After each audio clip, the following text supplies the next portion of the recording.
Perception is everything. We're smiling, but in the inside, we're dealing with a lot of challenging things in our life. Your past can change someone's future. It literally can be the survival guide for someone. Your work can impact hundreds and thousands of people. If you can help just a few people and empower them, they can go on and empower others, and it can grow from there. But it starts with you. If we will be willing to do that, we can change the world.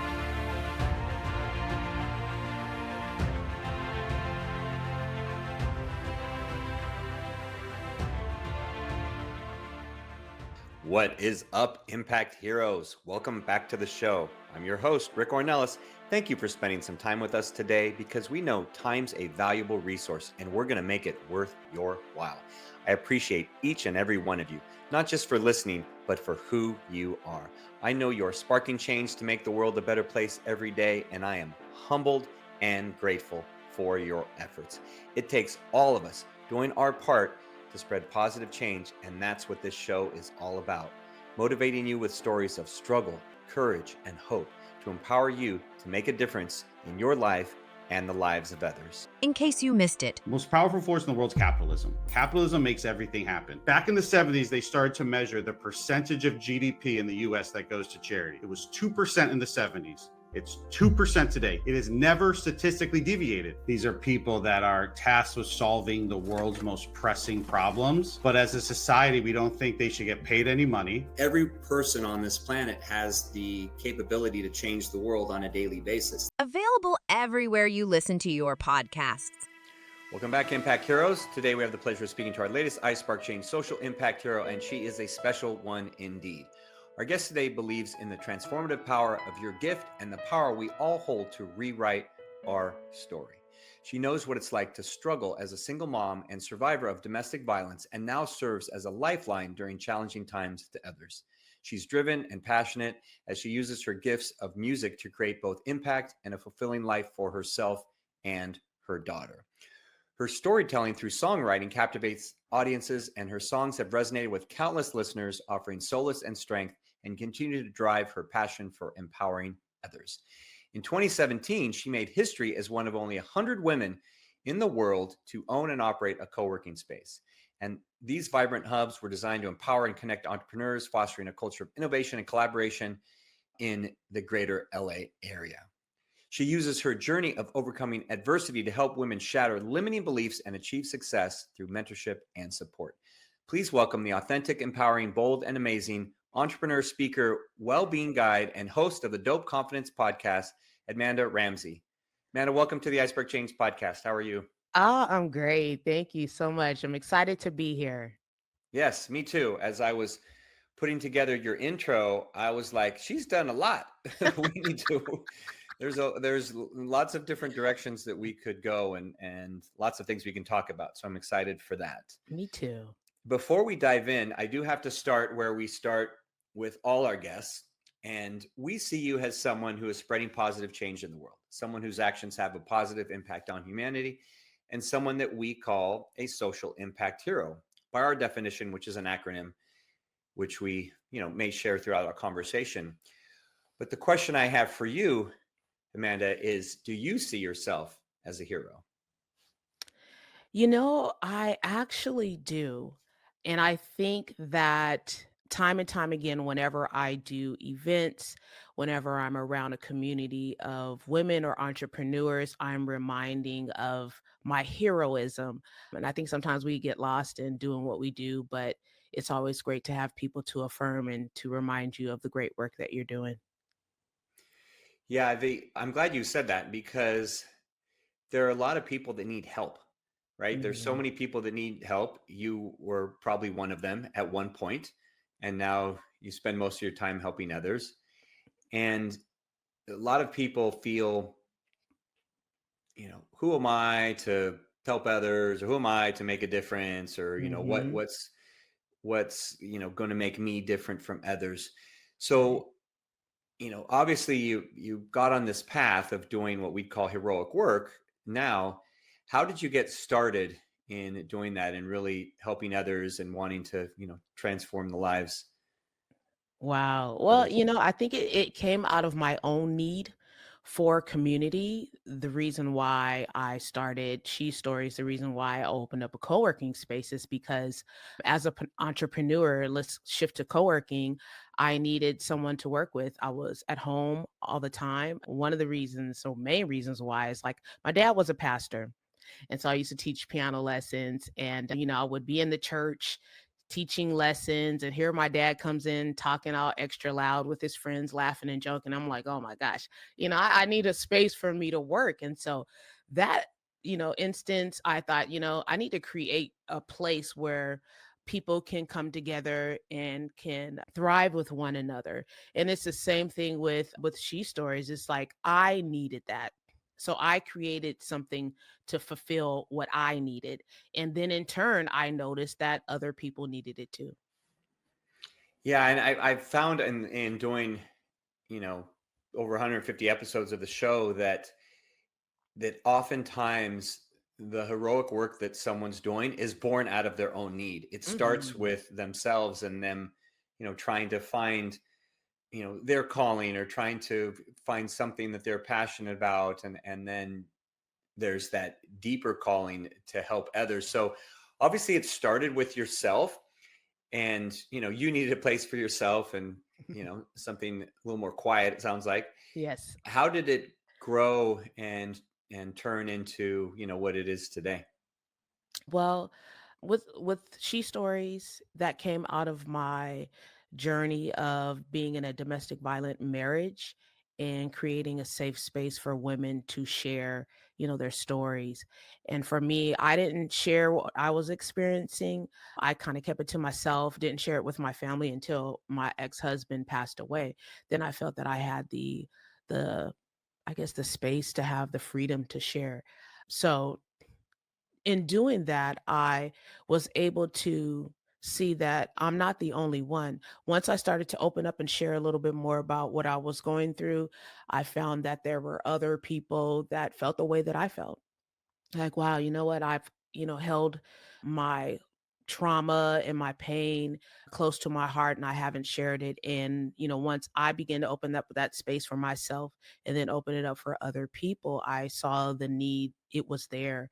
That community was forming organically and I didn't even know. And this, Yeah. for me as a believer, this was my opportunity to share my testimony and for it to empower and inspire other individuals that gave them hope. So Yeah. and I'm glad you did, because obviously, like, as you said, you wrapped up saying giving them hope.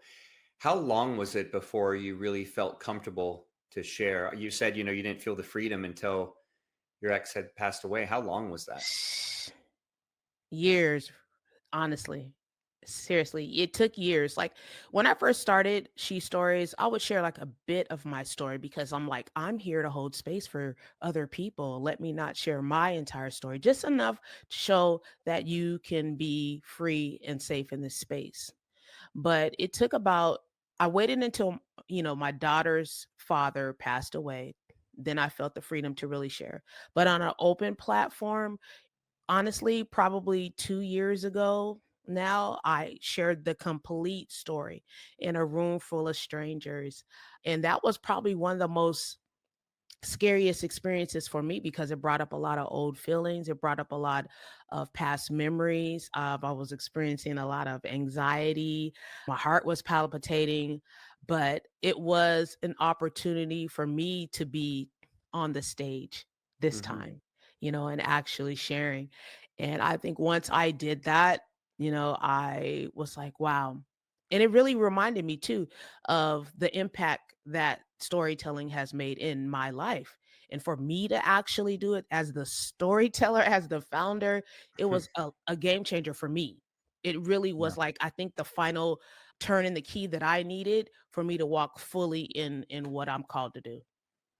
Yeah. So in that, I'm guessing, so were you holding on things that was what allowed you to release whatever you were holding on to? Yeah, I was, unconsciously, right? Holding Yeah. on to these things and not fully sharing. Yeah. And I think our audience will resonate with that, because I think for all of us, there's things that, you know, deep, dark secrets. I mean, things we're uncomfortable with, things we're ashamed of, things we're fearful of. I mean, whatever it Mhm. is that we feel we have to keep to ourselves and struggle, struggle alone or suffer in silence, if you will. And Mhm. for those that have faith, you can get some comfort in God Yeah. in those struggles. It also seems that there's, a very cathartic nature to sharing it with others and then getting their support and then finding Yeah. out that they've gone through something similar and knowing that you're not alone. And Mhm. Mhm. It really, truly, honestly is. We walk around with masks, a lot of us, because like you said, we have the fear of being judged. We walk around with shame, with guilt. For me, it was, how can I, this person that grew up in a great family with great parents in the suburb, be in a domestic violent relationship and stay in it? So I never told anyone because I had that shame. How could Mm. I find myself in this relationship knowing where I've come from? And so that's one of the reasons why I didn't share. That's the reasons why I kept it to myself. And I know with a lot of people, it doesn't necessarily have to be domestic violence. It could be dealing with failure. It could be dealing with the loss of your business or losing something that you hold dear to you that, we don't completely share because we think that we're going to be judged. And so we hold it in to our with ourselves. And we all know that, we deal with mental health challenges. We know that our body keeps score. So we deal with our physical health being affected by the things that we hold inside of us that need to be released. yeah, it's so true. And so many people don't realize all the effects, how much holding on to something does really affect us. Like you said, even physically, right? Yes. Physically, you think about the emotional or the mental well-being, but even the physical aspect Hmm. is so huge. So what was the evolution like after, you said in that just a few years ago where you shared that, and what was the evolution in terms of how that impacted others and how it grew, your community and your work and everything, even your business, maybe?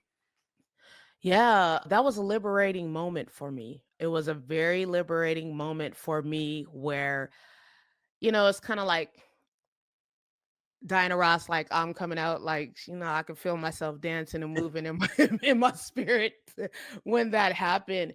And from there, I'm like, okay, I knew the impact that She Stories was making. But in this moment right now, I honestly, full heartedly know my calling is this because I wavered back and forth with it, especially during the pandemic because I couldn't do live events. But I trying to tell you, like 2 years ago, I'm like, this is it. I know this is it. I know this is the impact. I don't care if there's two people or three people that show up or if there's 500 people that show up. This is what I am called to do, and I should never waver from it because of the impact that it is going to make and is making in the lives of individuals. Yeah. So that's a powerful place to be, to know that's where you're. How did you know it? How did you feel it? How did you know it? What inside was telling you that was where you should be? I think that, you know, sometimes we get so hyper focused on, especially with social media, watching what others are doing, seeing the numbers that other people do in their business or communities or whatever. But I think for me is when I had that moment of liberation and when I had conversations, personal, intimate conversations with ladies, with other people that have shared their stories and telling me how much their life has changed, how this saved their life. That was the moment when I knew this is it. This is it. This has saved someone's life. I often say your past can change someone's future. It literally can be the survival guide for someone, and I've seen that time and time again, and I just know within my heart of hearts that that's what it is. Yeah, that's really the manifestation of whatever you're doing and the impact that it's having is when you Mhm. see it in others. And that's a beautiful place to be, just to know that you've positively impacted. And it's Mhm. crazy because we'll get to a spark moment at the end of the conversation, but it's crazy because there's so many times where, we may not feel that what we're doing is that impactful or that, that great. And then, but Yeah. to someone else, it means the world. I mean, even, smiling at a stranger on the street, and, Yes. that could literally change their day. So, or their week. Mhm. So I know that music has been a big part of your life. So share how that's been a part of your journey, even in the darker times, or, in the the brighter, more positive times. How has music been a big part? Wow. I was born with the gift of music, born with the gift of playing and singing, playing the piano. My entire family come from a musical family. So it's always been the thing for me that has kind of shifted my spirits when I'm feeling down.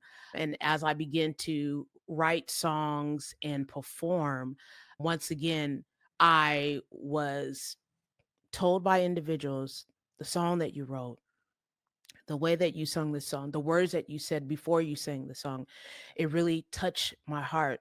It really gave me hope. It really empowered me to keep going in life. So, music has been a big part of reminding me that I am a true storyteller, that the words that I write not only have been helpful for me, but have been helpful for so many individuals.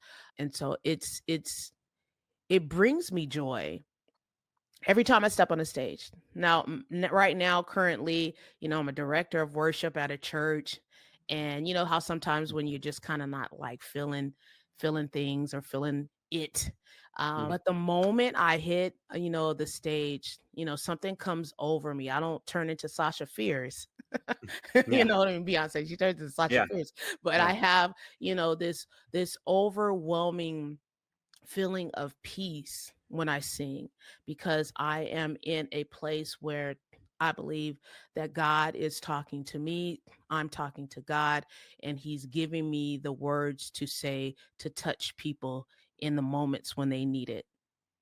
Yeah. And that is a beautiful place to be. So I was wondering if that's where you were going to go. And that was my next question, is because, obviously you grew up a, pastor's daughter, and so, spirituality and faith Hmm. is, a part of your life. So I love how you're sharing that, that's where you hear God is in your music. Aside from that, and maybe it's just all wrapped up with the music, but aside from that, how has your faith, similar to my question about music, in the different times of your life, the dark times, the better times, how has faith been a part of your life and impacted you in your journey and impacting others? A huge part of my life. When I chose not to tell anyone about what I was experiencing, who do I have left to tell but God? He Yeah. was the person that I would have these conversations with, really going deep into prayer and meditation with God. Him being the one that's guiding me through the darkest moments in my life where everyone thinks that these are the happy moments, these are the dark moments, that God literally lifted my spirit and put me back on track and in alignment with where I was supposed to be in life. So God has been my saving grace. He's been the one that has held me and guided me through the good times, the bad times, and I lean into my faith like no other in every area of my life, in business, in relationships, in the ever so changing world that we live in. I always go to God. That is where I find my comfort and I find my guidance. Yeah, you said, I think, I don't know if it was on air or off air, we're kind of kindred spirits. Yeah, that's definitely something for me that's super important and a large Yes. part of, everything I do in all aspects. So I want to touch on something that I caught in your last answer, is that you were saying, others thinking it's the happiest time of your life. So what do you mean? What do you mean that you were in some happy times, but you weren't? What do you mean really by that? Perception is everything, right? Yeah, of course. People perceive your life to be great, especially on social media, the content that you post.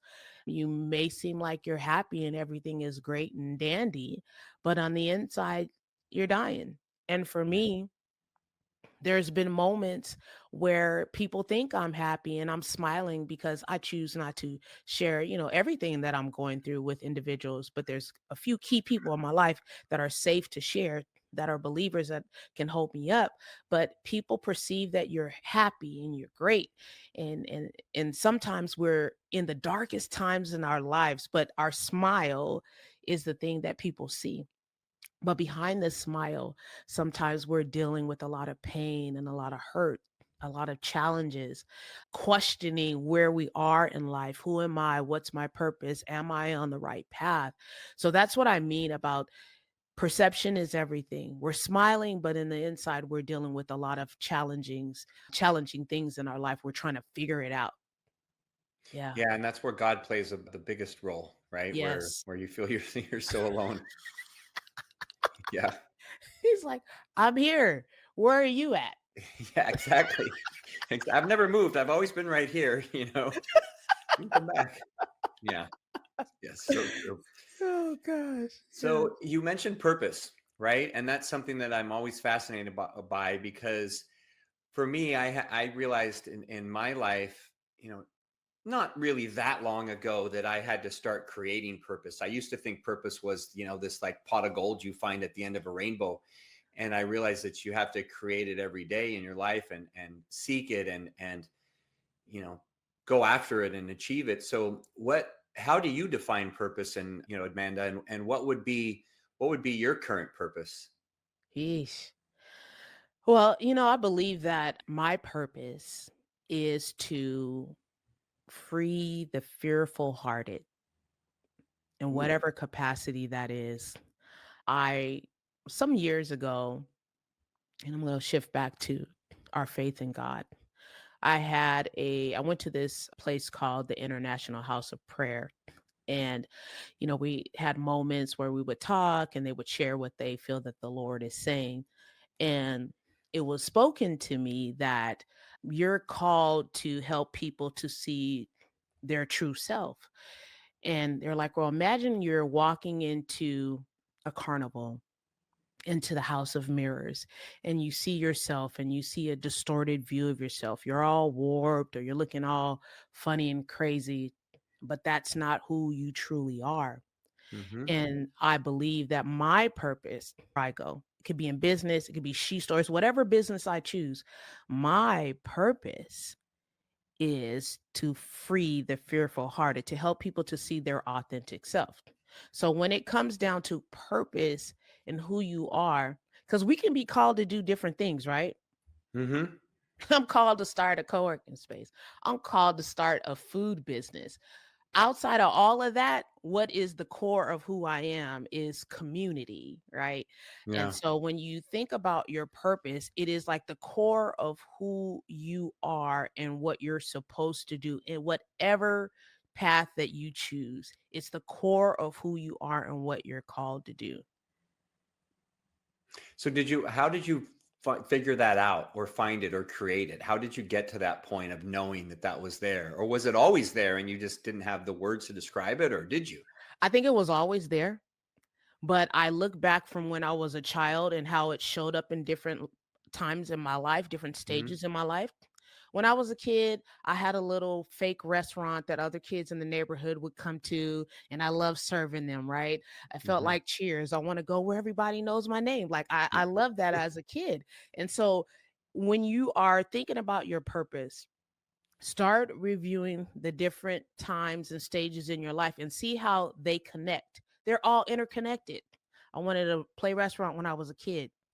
I started a co-working space. I started, a community for women. It's all community in different ways. Mhm. Yeah, very, very, very interesting. And that's a great exercise for people to go through to kind of that reflection, to look back and think, oh, well, Mhm. this has always been here. I may not have had a name for it, or I may not have been Right. able to identify it, but Yes. it's always been there. Yeah, Hmm. that's fantastic. Free the Yeah. fearful hearted. I love that. So, Yeah. what are the different ways that you're honoring that purpose now? You have She Stories, you have a podcast. I mean, what are some of the different things that you're doing that our audience can Yeah. check out? Yeah, so we have She Stories. Of course, that's the community that is growing and starting different chapters across the United States, hopefully around the world one day. So I have that going on. And of course, I have the podcast where I share stories of other entrepreneurs that are building their confidence in what they have and what they're doing. And just online, the information that I share on my social media platforms, I believe that that's a place where you can find encouragement to keep going and being who you're called to be. Yeah, and that's fantastic. And we'll make sure we put all that in the show notes. Yeah. So, one thing that we talk about on every episode, Amanda, are those spark moments in life. Now, these are times where our actions or the actions of another have a ripple effect that goes far beyond that initial act. So, it could be that, someone impacted you, or it could be that you impacted someone else. So, share an example of a, you know, positive change example of a spark moment where it was either one way or the other, but you didn't really realize that impact initially until much later. Oh, wow, for sure. I remember during the pandemic, I decided to have a storytelling night, everyone fully masked. And this is, in a time where you couldn't do live events, but it was towards like the middle where they were like, you can have events, just have your mask on. Yeah. So we had a storytelling night. It was about maybe about 30 women there. Now, sometimes I do this thing or this activity is called Girl Let It Go or releasing things that no longer serve you. And it's an activity that we go through where you kind of write on a piece of paper something that you want to let go that has been holding you back, and you either burn it or you bury it. This Huh? particular storytelling event, we had like this trough full of soil. It had notes and everything where people can write on. So we play the soft instrumental music, and the trough is there. And so whenever you feel free or called or led, you come up, you share what's on your paper. This is what I want to let go, and this is what I'm burying. And there's a little shovel that's in there.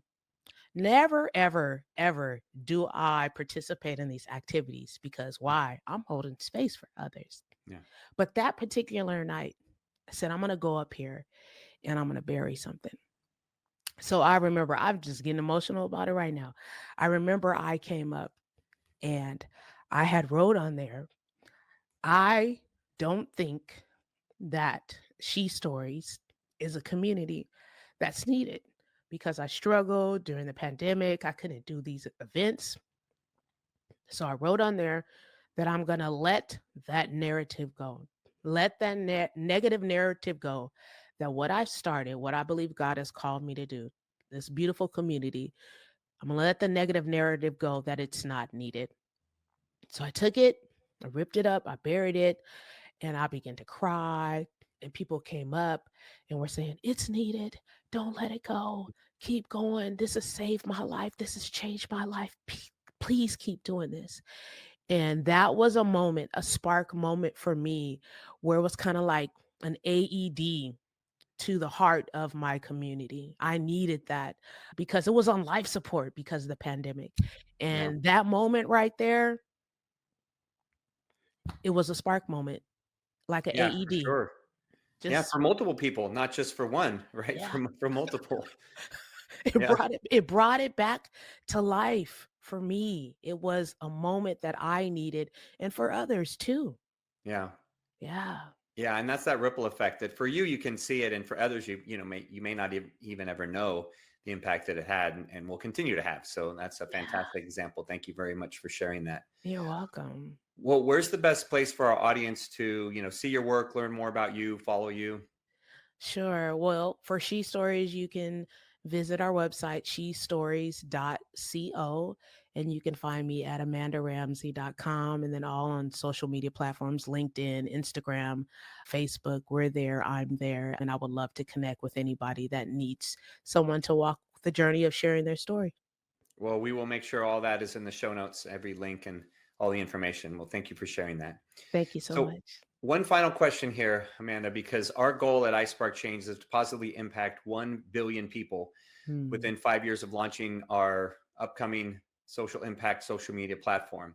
Now, we know we can't do it alone. We know we need the help of impactful people like leaders like yourself to show others the way, because many people feel, as I once did, that they're too small to make a difference. So Hmm. we value your thoughts and opinions as a social impact hero. So I want you to peer down the road, peer into the future, into our crystal ball, and tell me, what can the world become if everyone starts believing that they can impact others in a positive way? Wow. What can the world become? The world could look so different if you would just believe that your voice can impact your actions, your work can impact hundreds and thousands of people. If you can just help just a few people and empower them, they can go on and empower others and it can grow from there. But it starts with you. I spark, you spark. It starts with you. And if we Yeah. will be willing to do that, we can change the world. We can change the world. Yeah. It always starts with the individual. So thank you for Mhm. reminding everybody of that. And thank you for taking time to share your heart and wisdom with our audience today. Amanda, you came in and you over delivered, as I knew you would. And your desire to impact others is evident, and you're filled with passion, humility, and you lead with a spirit filled heart of service, which tells me you're going to continue to have success in all facets of life. And this is only the beginning of your time as a social impact hero. Thank you so much, Rick. I appreciate the time. I appreciate you providing this platform and just empowering individuals like me to do social impact and to be heroes in their own communities. Yeah, our pleasure. Our pleasure. All right, Impact Heroes, it's our stories that connect us all, and we loved hearing Amanda's today. Amanda Ramsey, you're not only an inspiring and amazing human being, you truly are an iSpark Change social impact hero. We'll see you all next time. Do you want Rick to speak at your event? Here's what others have to say. Did not know his story, and it was so inspirational, and his presence on stage, his authenticity was just incredible. Performance made me feel some type of way. My name is Craig Siegel. If you're looking for a speaker for your next event, hire Rick. I promise you this, you will not be disappointed. Visit rickcornelis.com to book him today. Remember, Impact Heroes, every positive action can be a spark moment that has a ripple effect that spreads far beyond the initial act. So go out there and spark change. Don't forget, if you enjoyed this episode, then please smash that 5-star rating on iTunes or Spotify and leave a review. We value your comments and we want to hear from you in the community. Thank you for listening. God bless you, and we'll see you next week on the iSpark Change podcast.